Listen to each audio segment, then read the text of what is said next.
Overall, I really enjoyed the process of doing the classroom management plan.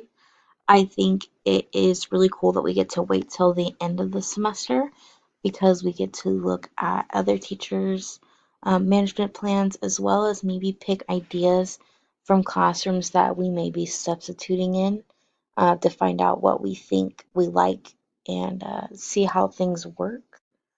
I also think that it would be something I would use in my own classroom, even if it's just a refresher course for me to talk to the students about and make sure that I'm running every class fairly and the same, and that it kind of keeps my brain going and starting for the next year.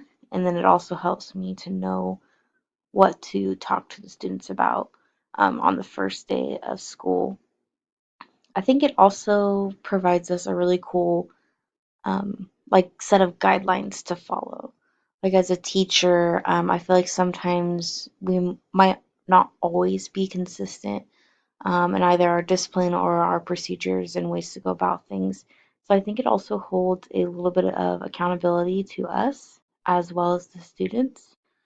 So when we're presented with a question, we can go back and look at our procedures and see how we've done it in the past so that we are making sure that the environment stays fair. Um, what else?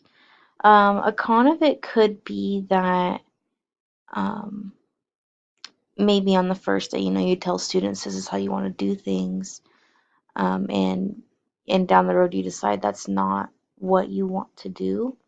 So changing it can be kind of hard once they have their procedures set. Another con maybe could be that I think I could see students fighting you on correcting others' work, because it's so common in schools, although it shouldn't be. So I can see that also being another con that students try to fight us a little bit on. But overall, I really like the idea of it, and I think it gives new teachers a great place to start and to move forward with their classrooms.